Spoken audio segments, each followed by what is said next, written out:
Ladies and gentlemen, boys and girls, ghouls, welcome back to another stellar episode of Danny Does. Back at it again with the white hat at Universal Studios in Orlando for what will be my final update for Halloween Horror Nights 28. If HHN2018 is going to be the first time you're attending Halloween Horror Nights, you are in for a treat. This is by far and away the nation's premier haunted event, including 10 haunted mazes or houses, 5 intensely, frighteningly detailed scare zones, which are essentially outdoor haunted mazes with free roaming scare actors, 1 amazing dance show, food, drinks, and fun.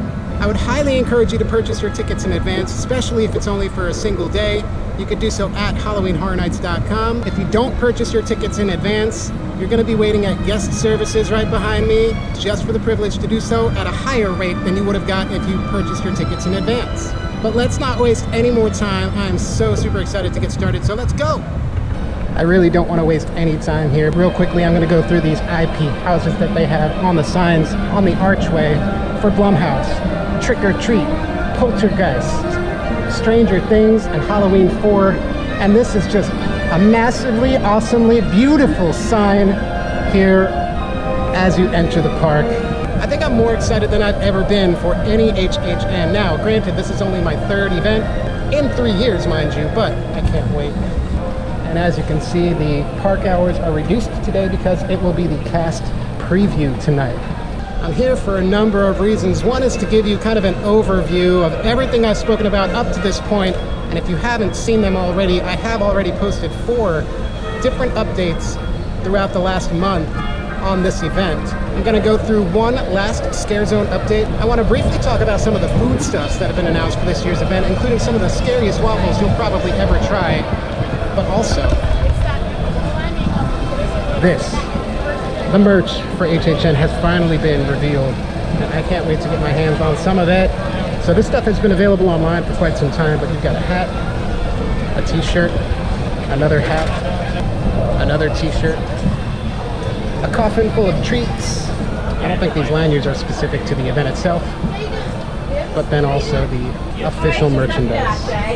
One thing I love is on this house t-shirt, the harvest piece, which is not a house. And then on this design, unfortunately, the harvest has been left out. Funko Pop figurines, magnets, pins, journals. I'm working hard, I know. Oh, sweet skull bubble wands. I hope this isn't the only lanyard for HHN28, because as much as I do love Stranger Things, it really isn't the only thing that's here this year. However, it is one of the largest. You've got socks, light gloves, mugs, registers, not for sale, posters, tumblers, backpacks, and more. So many goodies in paradise. More seems to be roped off than it has been ever before. Also, seemingly popping up overnight are more games. Let's see what kind of cool prizes they got this year. Little Halloween candy penguins, it looks like. Halloween pumpkins. Ooh, the Pac-Man ghosts.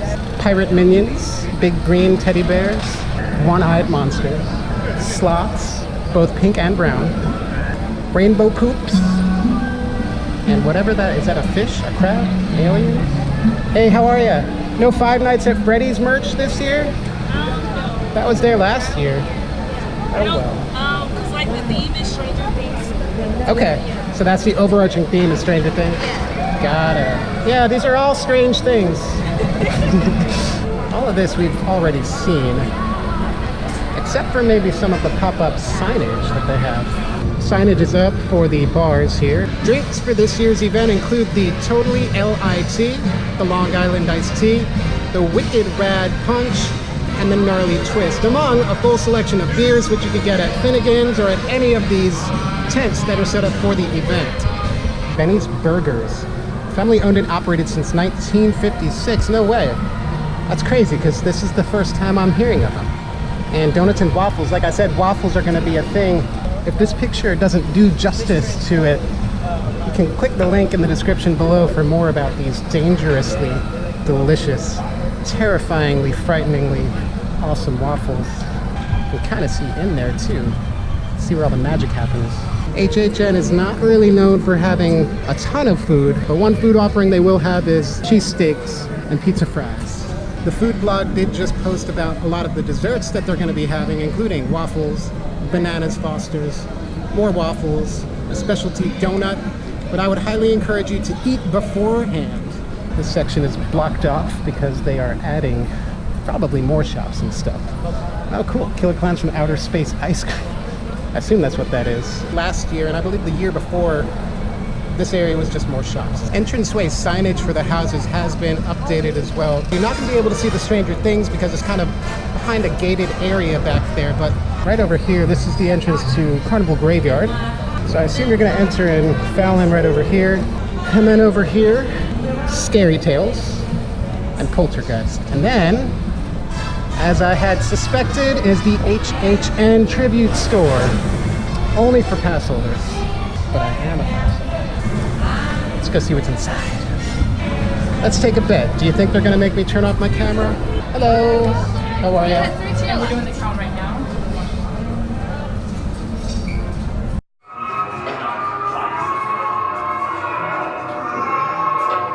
Why I'm putting it in my bag of fun. You go maniac. Maybe a scare actor is gonna pop out from back here, or maybe a shop steward.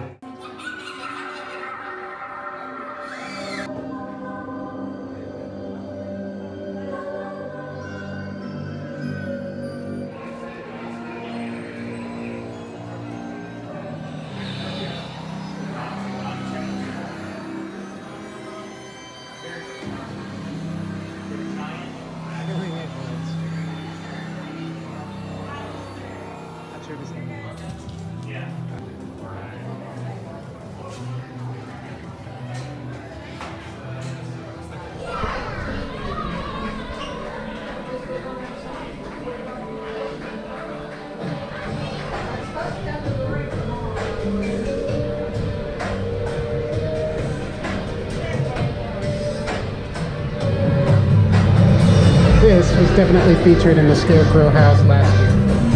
Oh, hey look, the Superstar Parade. Hi, Gru! No way! I have never seen this many floats out. Ever! Right here in the Vamp 85 Scare Zone.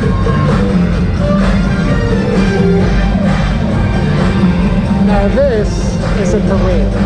Forgive all the background noise, but it does not look like there's any new updates to this stage right here. Do not enter. How am I going to enter that? No, sitting. Okay. All right. Across the street, it does look like they're shooting something. What's all that? What are they shooting over there? Right behind me is the Killer Clowns from Outer Space Scare Zone. I'm not going to be able to get too far back here because they're doing some sort of production filming. But it does look like they have added one more prop, at least one more prop. Not exactly sure what they're filming back there. There are some extras, it looks like. Remember this little alleyway I was talking about where sometimes they stage floats to be taken out? Well, here's one of them.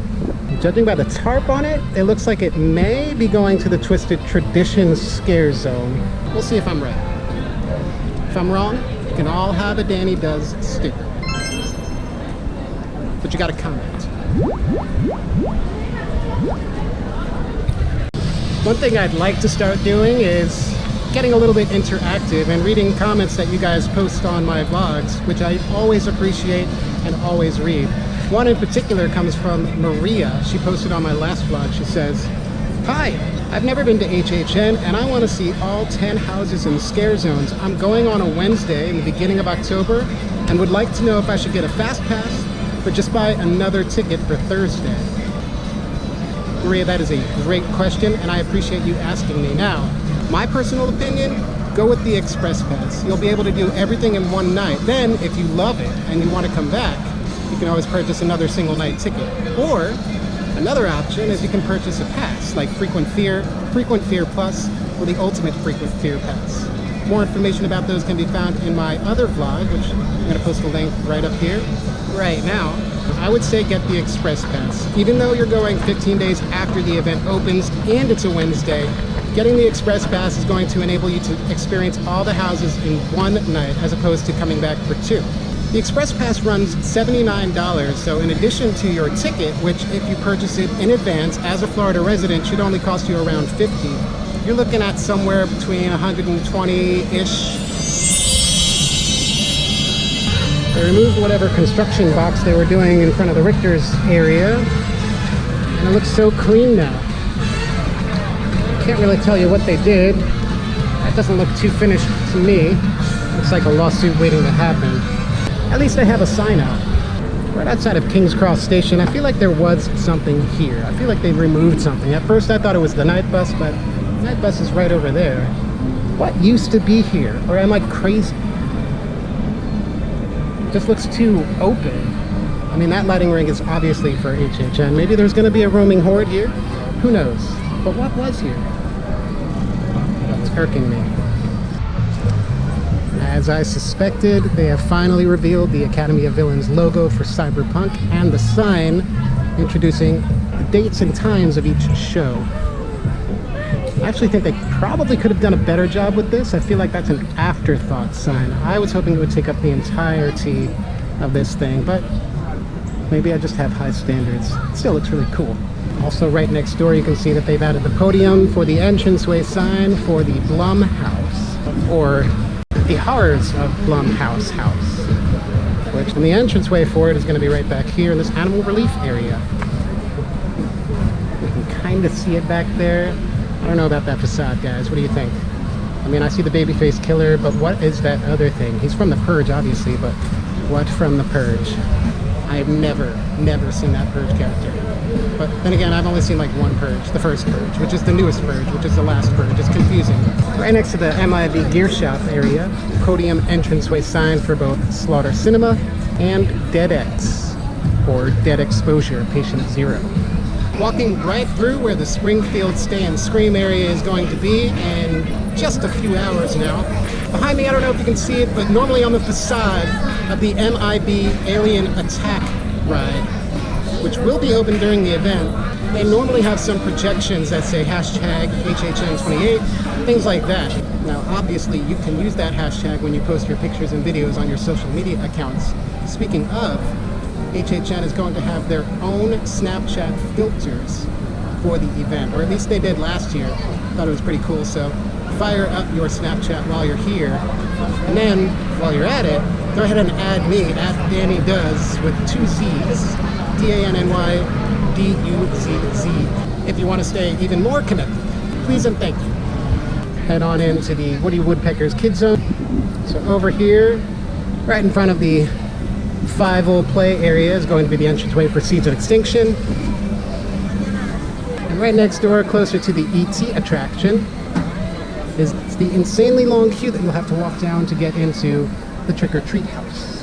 There's a sign here for something, and I don't know what it's for. I mean, this is the Twisted Tradition Scare Zone, but normally they don't have like a huge sign outside of the scare zones. Here's that thing that I was talking about with the army tarp. It's kind of synced up with the other thing hidden in the staging area. And then right in front of the Twisted Tradition Scare Zone, this is where the stage was just a few days ago for Rock the Universe, and in its place they've set up this creepy old looking church. I think it's a church. But it's really, really cool. All the overgrowth and the rundownness, and you know, even the detail that they put into the fence here, making it look like it's been here for decades and decades. Looks worn and weathered, just like this church. Look at that. That's awesome. That's why I love coming to these events, is because of things like this. And again, in this section here, there's also a large sign. I'm not sure what it's going to be for. Maybe there's going to be a show at this church and or schoolhouse. I mean, all the lighting would seem to suggest as much. Now, what is Marge Simpson doing strolling around in Hollywood? Shouldn't she be in Springfield? I think maybe she got lost. But also in this area, you've got Marilyn Monroe, Doc from Back to the Future, kind of a hodgepodge of character meet and greets right here, right now in Hollywood, but I guess that's to be expected. I mean, you never know who you're gonna run into in Hollywood now, do you? It could be Chucky. And then right next to the Revenge of Chucky scare zone is the entranceway for the Halloween 4 house, right here by the Hello Kitty Stay and Scream holding cell area. So yeah, that's about all I've got for now, but you do not want to miss my next episode, the opening night, Halloween Horror Nights, coming up in just a few short days, folks. It's gonna be hauntingly, frighteningly awesome. I can't wait to share it with you. If you made it this far, I truly appreciate you. Please go ahead and like and share this video. Don't forget to subscribe to my channel to stay up on all the latest for HHN, Universal Studios, Disney World, and more. Be easy, and as always, have a magical day. See ya.